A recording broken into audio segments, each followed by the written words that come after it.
Alright people, welcome back in this new video. Today, again, we are finishing the part related to two pointers.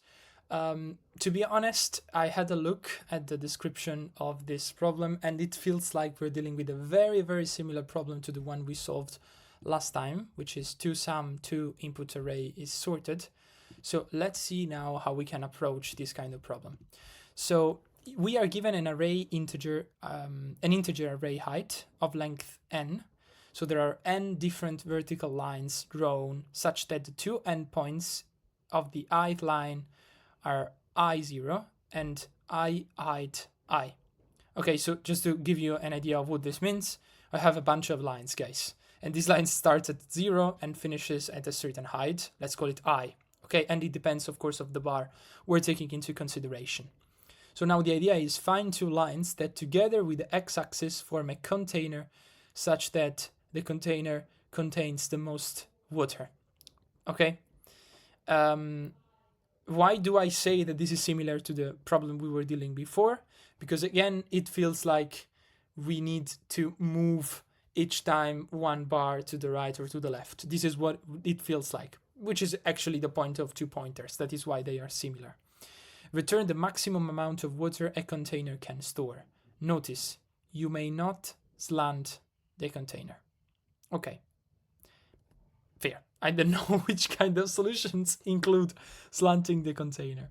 Okay, so the idea, of course, is if we start at height 1, 7, a container with height, because the height is determined by the lowest bar, you see?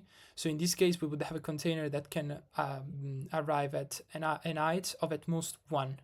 So even though the container is larger, it's not the highest one. So we need to find the balance between the distance between the bars and the height of the lowest bar.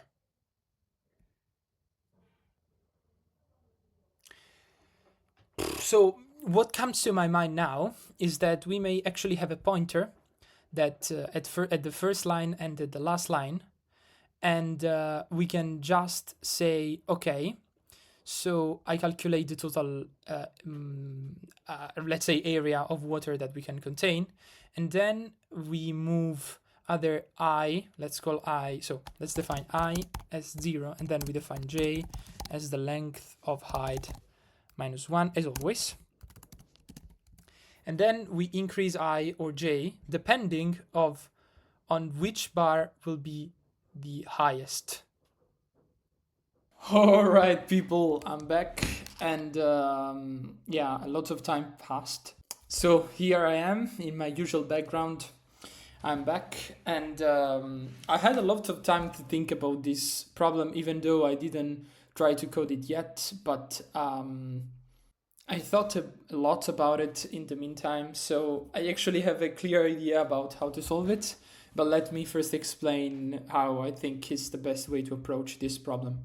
So the point is, you start from the two bars at the extremes, okay?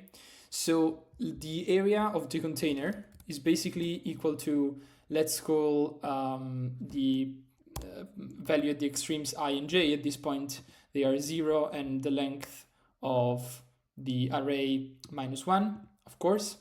So you have that basically the total area is basically equal to, in general, it is base times the height.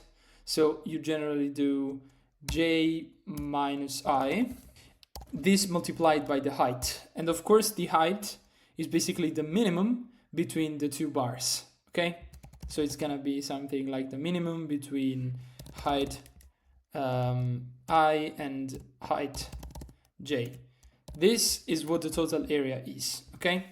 Now, of course, considering that j minus I, our basis, diminishes as j or I moves to the center, of course, the area of the container will diminish if the minimum between the height of I and height of j does not increase. So the point is, if I have that my basis is such that it is the highest possible given the minimum of the two heights I have. If I want to increase the total area that I can get, what I have to do is to move the lowest bar. Okay, so the idea is I need to move the pointer associated with the lowest height, because this pointer is the only one who will give me the opportunity to increase the total area of the container. Because if I don't move from there, the minimum will not improve, only my base will shrink. So given that, the only thing that at this point I think we have to do is to basically say, all right, I have these two pointers, I calculate the total area, I update the maximum area encountered until now, and then what I do is simply say, all right, if now I will move toward the center, the pointer that is associated with the lowest bar. And that's it. That's simple. That's simply the algorithm. So what we have to return here is the maximum area. So at this point, we can say that maximum area is equal to 0. Okay, then we define the two pointers, and then of course we want to define the height associated with I and the height associated with J. And at this point we can use a while loop, so we can say while I is less than J, as always. While the two pointers have not encountered yet, we can do while I is less than J, we calculate the total area. So that's what we calculate. Then we want to see if our max area is less than total area. We update max area as total area. And then what we want is to move either I or J towards the center. Let me think about the best way to do that.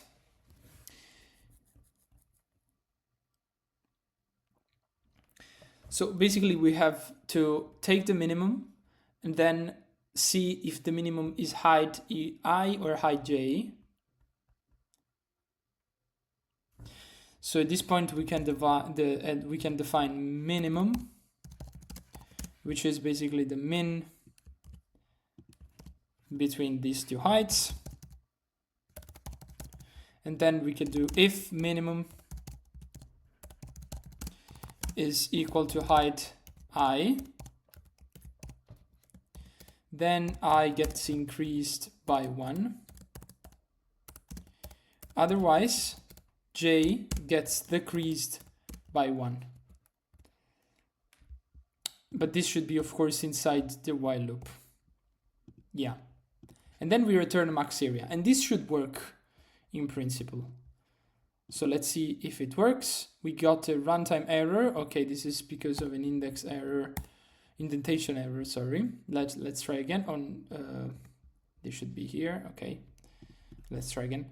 So the cases get accepted. So for example, here the height should be, the maximum height is 49.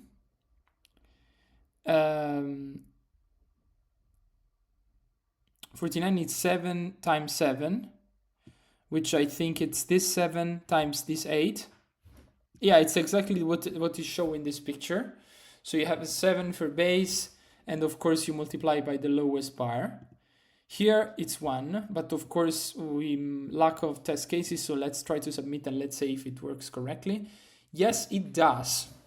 It does. Okay, guys, I think we've got the solution.